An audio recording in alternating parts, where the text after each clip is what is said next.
Om Shri Gurubhyo Namaha Harihi Om.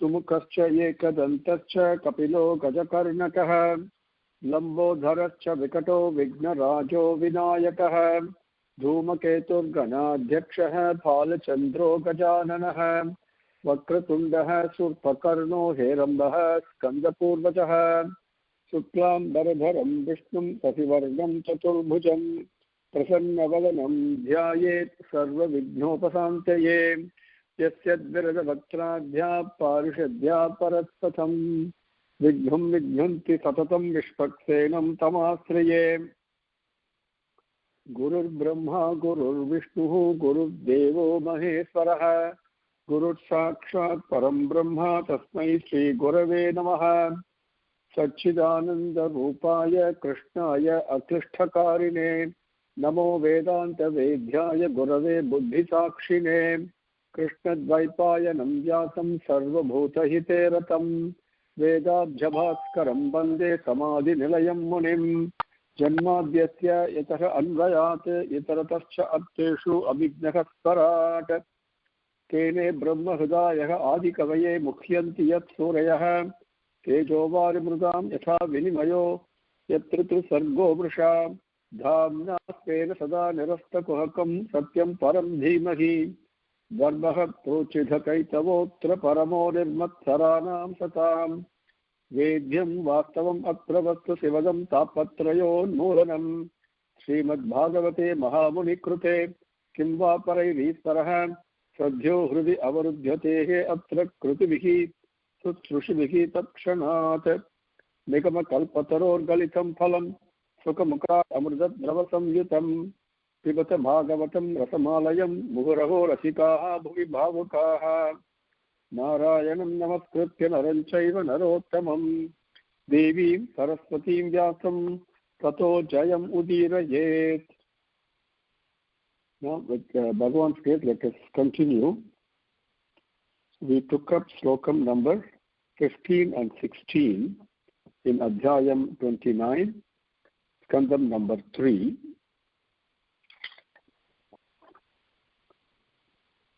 Vishevitena Animittena Sadharmena Mahiyasa Kriya Yogena Sastena Nati Himsrena Nityasaha Madhishtya Darsana Sparsa Puja Stuti Abhivandanaihi Bhuteshu Mad Bhavanaya Satvena Asangamena Cha.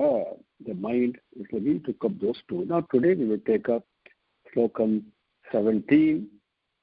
Mahatam Bahu Manena Deenanam Anukampaya Maitraya Chaivatmatulyeshu Yemena Niyamena Cha. Let us take one slokam at a time, because I got a request from an elder whom I respect greatly. So I'll take one slokam at a time. Mahatam Bahu Manena Deenanam Anukampaya Maitraya Chaivatmatulyeshu Yemena Niyamena Cha. But the overall meaning of this, we should respect, honor, revere holy people. Then people who are suffering, who are underserved, who've got troubles, who've got problems, we should deal with them very kindly in a sympathetic way. People who are equal to us in different ways. Could be the status in society, could be in wealth, could be in scholarship, could be in age. People who are equal to us, we should treat them with a very friendly manner, with friendliness and courtesy. Then, the control of senses, sense control must be practiced, which means we must not go after the senses as they chase the sense object. The sense object will definitely attract and invite and contact the senses only. That is their job. But we must control that. So the eyes can see, but I am not attached to what the eye sees, for example. Now, that is one. The second thing is, even when I control my senses in acting on the sense objects and not too much get involved in that, but the mind can be thinking about it, that also I must control. The mind should not go after the various sense objects that the senses have perceived. So this is the overall meaning of Slokam 17. Holy people, sacred people, saints, sages, sadhus, sattvic people, Godward-bound people, regardless of who they are, they must be respected and honored. People who are suffering, who are in distress, we must be interact with them very kindly, lovingly, very sympathetically, because a kind word goes a long way to cure somebody's suffering. Equals should be treated with friendliness and courtesy and sense control and mind control. Yamam and Niyamam. Now, Pada Arthangal. Mahatam Bahumanena. So what are these? We are again just to review and refresh you. All these pertain to the pathway of Bhakti. The moment I start really loving Bhagavan, these are the things I automatically do. But in order for me to develop that love for Bhagavan, I must consciously do these things also in a sincere way. Then that itself will promote the pathway to Bhakti. So Mahatam Bahumanena. Now, Slokam number 17. Mahatam Bahumanena Deenanam Ankampaya Maitreya Chaivatma Tulyeshu Yemena Niyamena Cha. So, Mahatam Bahumanena. Mahatam.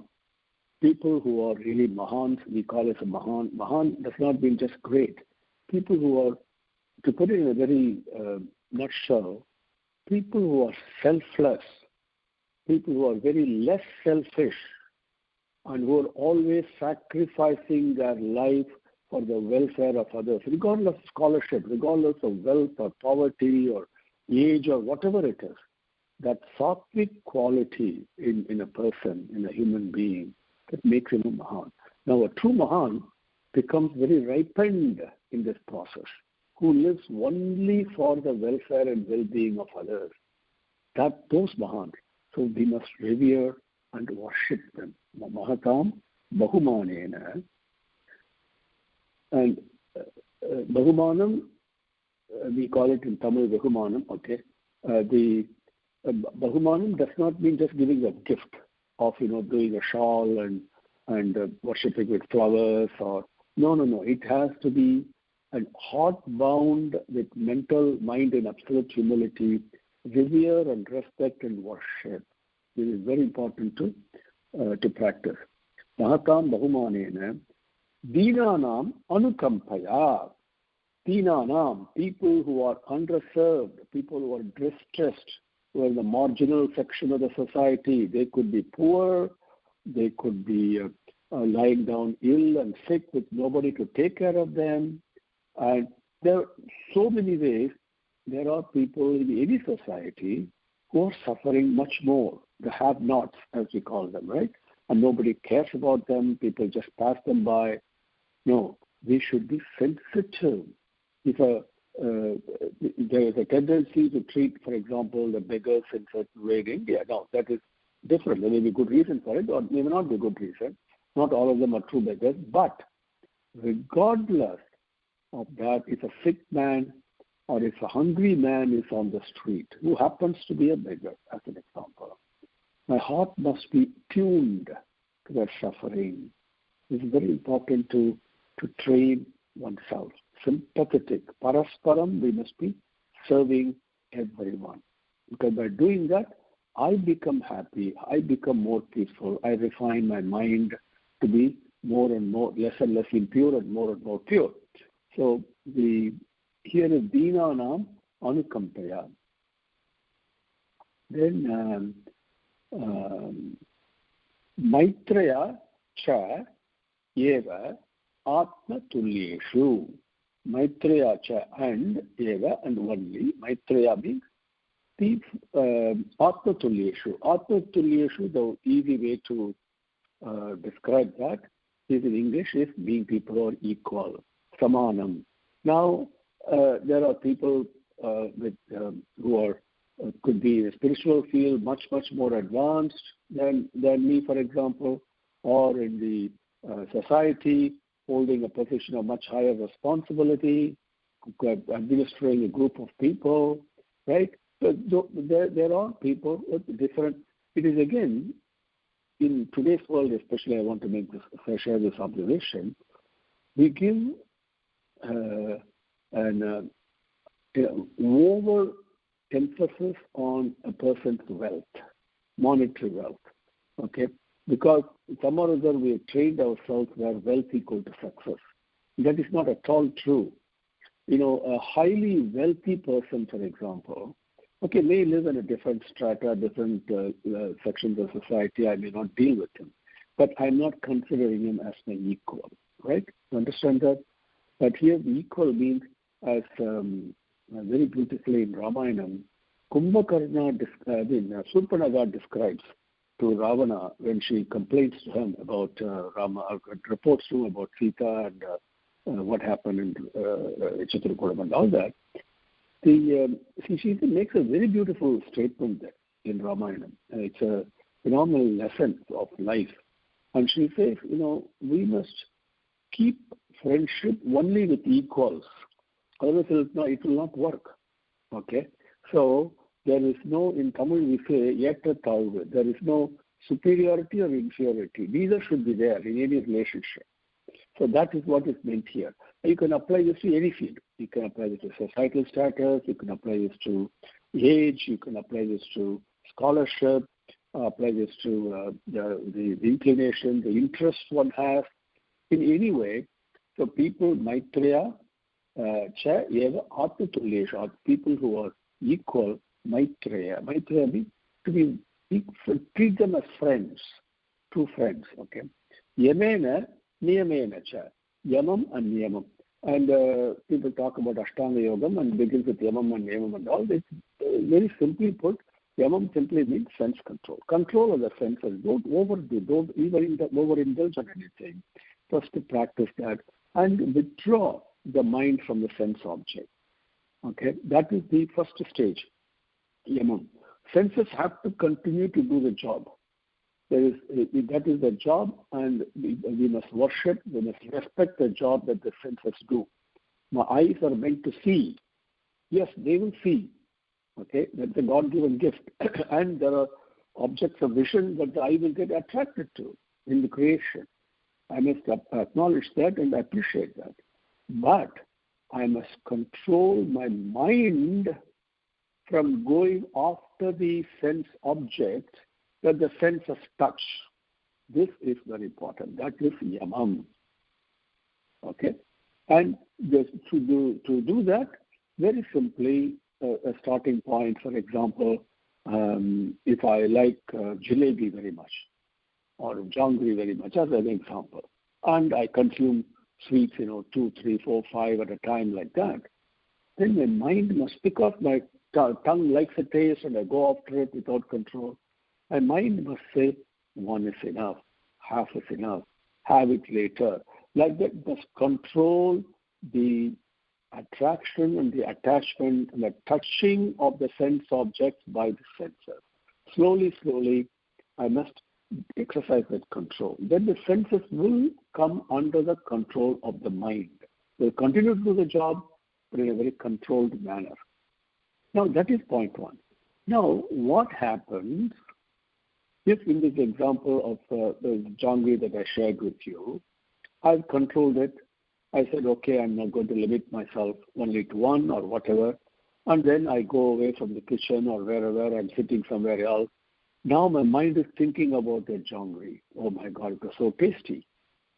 That is not good. That is niyamam. Okay? So this is very important. Not only that the mind must not follow the senses and control how much the sense objects are touched, but the mind also should withdraw itself from those sense objects. That is niyamam. So both are very important starting point in any spiritual journey. Okay? Mahatam bahumanena deenanam anukampaya maitraya chaivatmatulyeshu yamena niyamena cha. Now let us move on to the next slokam, number 18. Adhyatmika anusravanate nama sankirtanat chame arjavena arya sangena niraham kriyaya tatha.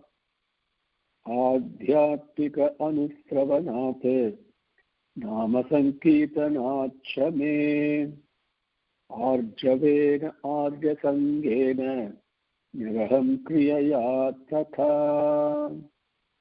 Now, after once the yamam and niyamam are done, the very first things are, things we do, respecting elders, etc. That we saw that. And then now yamam and niyamam are beginning to control the senses, and mind is controlling it. And then mind is not only controlling the limiting the play of the senses, but also withdrawing from the sense objects that the senses have touched. Very important. Once I do that, what happens? Adhyatmika anusravanate.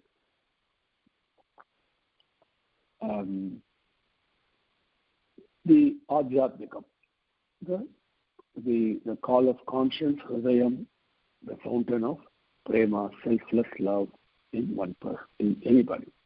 We all know that. Each one of us know. Nobody has to tell us that. Nobody has to point it to us. We may have to be reminded, but nobody has to tell us that or teach us this. Each one of us knows very well that there is a conscience that we have. There is a witness that I cannot escape from. It is always there in all places, quietly witnessing all I think and speak and do. No judgment. It is not passing any judgment at all. It is not saying this is good, this is bad. Nothing. Just witnessing it. That's all. We all know that. Now, when I do something that is contrary to what has been prescribed, which means what is beneficial to me and to everybody else, then my conscience pricks. Pricking meaning what? It says, don't do that. No, please don't do that. It gives a warning sign. Right? So, that Adhyatmikam, my Hridayam, that only wants to spread love, nothing but that. It is not interested in anything at all, anything else. Its job is only to spread love, to expand love, to immerse everybody in love, and it wants me to open my floodgate so that it can spread itself. But I am not opening the floodgate. Right? I am not even opening a tap, for example. So, that Adhyatmikam, that the endless ocean and spring of prema that is within me, that takes avataram, manifests in a way that my senses can cognize it, in a way where my mind can rejoice in it. Right? We call it as avataram. And when the avatarangal comes, obviously the guna leelas, the stories and glories are so stupendous.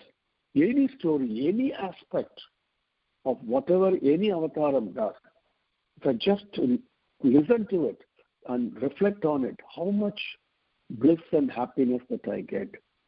So Adhyatmika Anusravanate, also talk to the Shastrangal, Puranangal, even a Vedic recitation, when I listen to it, what exactly is my experience? It is out of this world. It is so peaceful. It is a touch of bliss itself, isn't it? If I pay close attention to it. That is the Anusravanate. That means not only Sravana means to hear, okay, to hear it through my hearing organs, the ears. Anusravanate means not only do I hear, not only do I listen, and not only do I hear it, but I also imbibe it. So when I do that, Adhyatmika Anusravanate, Nama Sankirtanate Cha and Me. Me means my avatar, my glories, my Nama Sankirtanam, Bhagavan's Namangal, and Nama Sankirtanam. When you listen to Udayalu, for example, when doing the Nama Sankirtanam, it takes you to somewhere else. It is the power of those Namam and the Sankirtam done the proper way, and then with the Bhavam coming in there, it transports you to somewhere else, to the realm of divinity itself. So, Adhyapika Anustravanat Nama Sankirtanat Cha Me. This is how, once I start the Yamam and Niyamam, these are the things I automatically do. I listen to Bhagavan's stories and glories. I'm always reveling and dwelling in Nama Sankirtanam. These are the propensities, the inclinations that I get in my life as I proceed on the Bhakti Yoga, the path of devotion. These things happen. The outside world, the attraction, those things lose their attractions to me. I'm no longer attached to them. This is what I'm interested in. Then, Arjavena, very important. Arjavam is a very important quality of a bhakta. Each one of us has it, but we don't demonstrate it. To me, when I read this first time in Bhagavad Gita with Swami's the grace, in Bhakti Yoga, you see the same quality given there of a bhakta, I cried literally. Because Arjavam means straightforwardness, the innocence of a child. Okay? No agenda in speaking, no scheme, nothing, just an expression of love. And that could be finding out a fault in somebody. Something is not right, something else that can be done better, or you cook something and all of a sudden it is a little bit extra salt in it, so you say it's too salty or whatever. It is not a criticism. It is an open, straight, that kind of a talk like a child does. Like, and we all know the king has, the emperor has no clothes. We all have heard that story. So that is Arjavam. With no intention or no attack or criticism, just a statement of a fact as it is seen.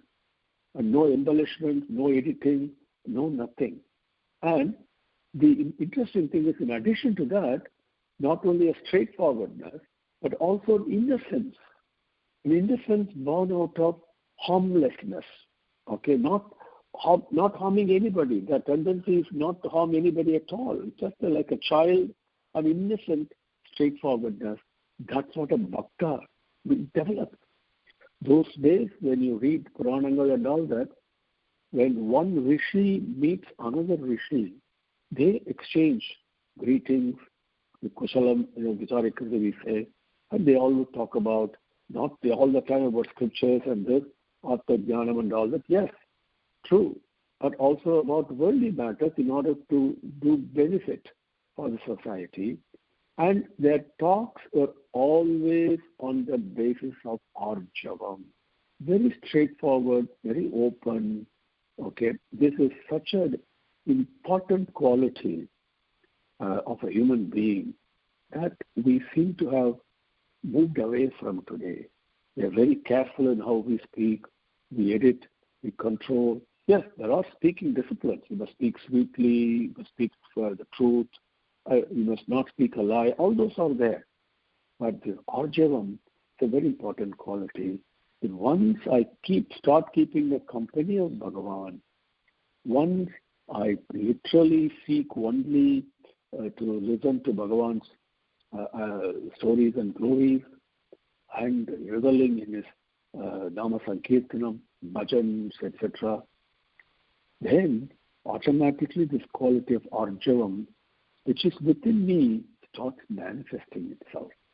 Arya Sangena, my God, it is the most important thing. One gets Arya Sangam means Satsang. Arya, the word means from Arya, it means in the lineage of rishis. Okay, what does it mean? It means one who leads a dharmic life, one whose conduct is dharmic. Now, next question, sir, what is dharmic? Just follow what these people do. What did a rishi do? What did Vasishtha do? What did Vishwamitra do? Like that you can think. Or what did Parikshit do? What did Janaka Maharaja do? So, when we look at the people who have conducted their life in an entirely dharmic manner, absolutely in accordance with the teachings of Bhagavan, as given in the Vedas, as given in Bhagavad Gita, for example. Okay, so many things are there.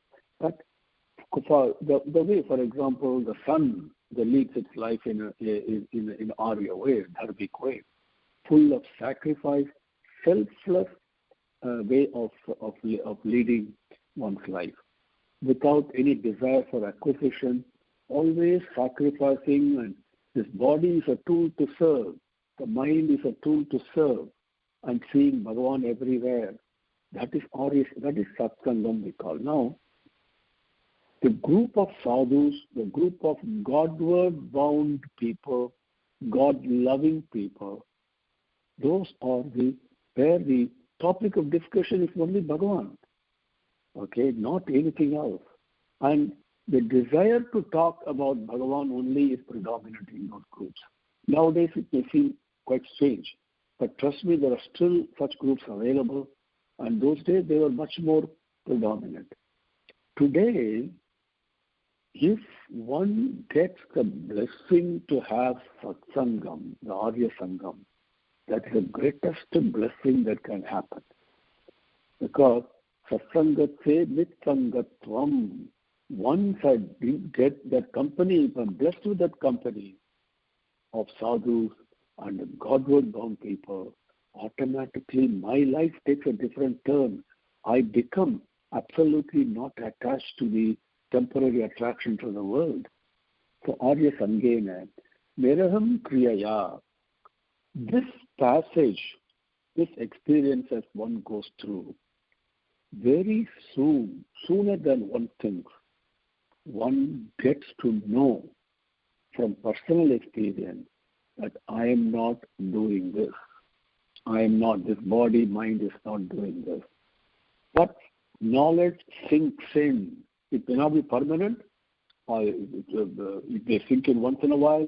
I may still think, I'm doing it, etc. Those are all parts of progression. But the feeling, the knowledge, the personal knowledge that I'm not the doer, and the phenomenal ease of burden, so to speak, and a phenomenal peace of mind in not being burdened with anything, that starts sinking in. The moment that I am not the doer, one gets that feeling, there is no more burden, there is no more responsibility. It is just a beautiful way of living. That starts sinking in. So in this passage of, this is what the mind, what happens to the mind, as the mind has to be now fixated in Bhagavan, finally, this is a journey that is taking place, a progression. Now, let us review Slokam 18. Adhyatmika anusravanate nama sankirtanat shame arjavena arya sangena niraham kriyaya tata. After that, therefore, after what? After yamam and niyamam. Okay, all these things begin to take place. So, Slokam 17 and 18, let us recite that once and conclude for today. Mahatam bahumanena dhinanam anukampaya maitraya chaivatmatulyeshu yamena niyamena cha adhyatmika anustravanate nama sankirtanat shame arjavena arya sangena niraham kriyaya tatha. Om Shri Gurubhyo Namaha. Harihi Om. Samastalokaha Sukhino Bhavantu. Samastalokaha Sukhino Bhavantu. Samastalokaha Sukhino Bhavantu. Om Shanti Shanti Shanti. Harihi Om.